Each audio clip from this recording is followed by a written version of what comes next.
my first run workout in the last 12 years. Let's see how this goes. Yeah, so right now I'm just getting ready to change out my blade. One of the things that I love about this Levitate blade is I don't need another socket. It's very user-friendly. It's very much set up for me just to be able to kind of change up on the fly. It's really convenient. I just got to move two screws just a little bit. There we go. Pops right off. Worked with my prosthetist the other day at Hanger. Got this alignment all set up. Gave me this little spacer in here to kind of maintain it while it's not on. Super useful. This will be my first real run workout in the better part of 12 years. So I've not really gotten a good run workout. I've tried some stuff out. I have a hybrid foot. I've got a hybrid foot that I've not been able to get comfortable running in the slightest, anywhere other than a curved treadmill. This thing's been phenomenal getting into this guy. So this is gonna be my first run workout in since September 6, 2011. That was the day I got hurt. I was on a run. And so today will be my first one back. My plan is to run this hill. So I knew I was gonna do something with this hill because this hill has been a big deal for me since I became an amputee. Hundreds, if not upwards of 1,000 people maybe drive on this hill every day. They don't think anything of it, but for me, this hill became a part of getting back to walking. I use this hill as a measuring stick for myself.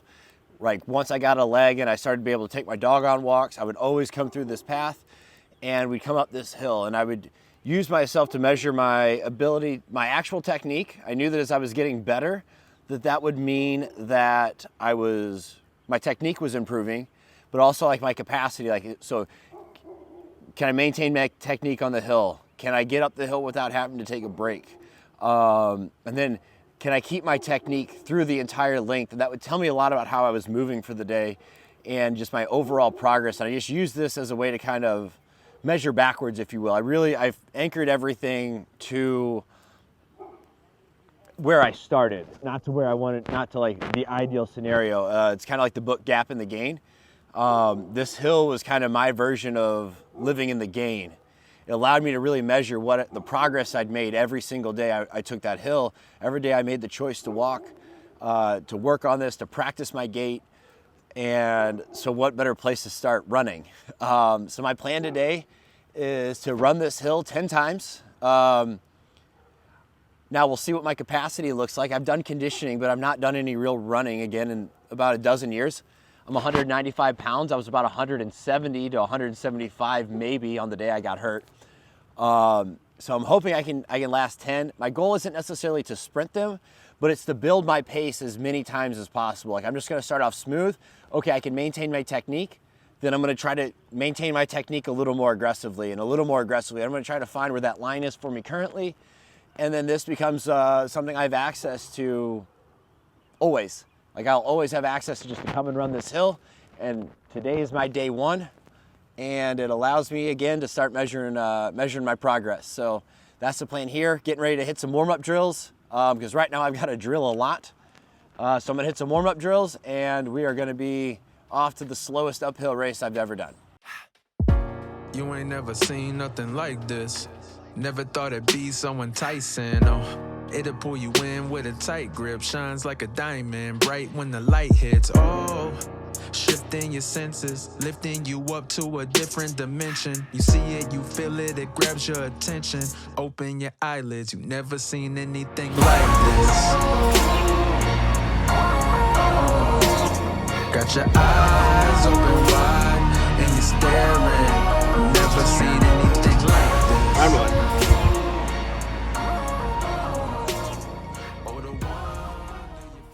Round two. Man, really trying to simply just focus on remembering to extend here off my prosthetic, and then it's really easy to forget to breathe.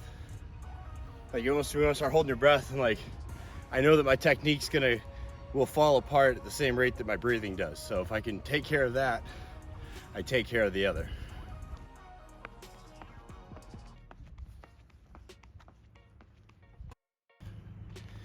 Round 3 done. That one felt notably less foreign. Like that, at that point now, like that felt a lot more normal, more comfortable. Again, kept the breath going, and everything else just kind of loosened up. Round 4. Round 7.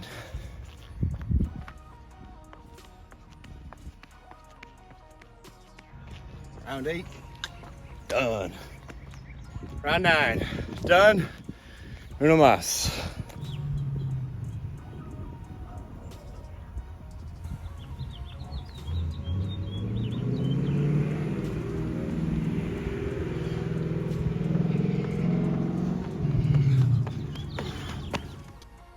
We done, all 10. Oh, feels like I haven't run in a long time, but it could have felt a lot worse. Sheesh. Oh. Done. It's not gonna be the worst one I'll ever have, right? I could feel a lot worse. I could feel a lot worse, but I don't not feel good. Like I don't feel like I'm gonna puke. I don't feel horribly out of shape for this. I don't, which is weird. I was able to maintain enough technique. I think that really carried me through. Like I said, I just really focused a lot on not forgetting to breathe and to do it on purpose and don't just let it happen.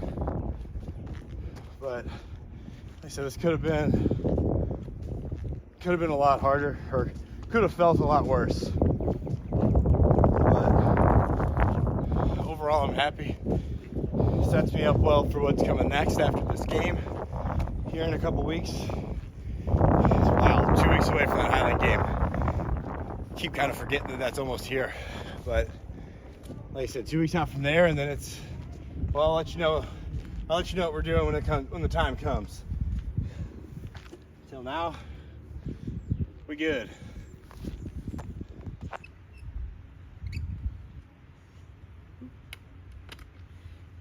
There we go. I went to put my leg down. Oh. I said, Dan, you ain't got no legs. It's kind of like that.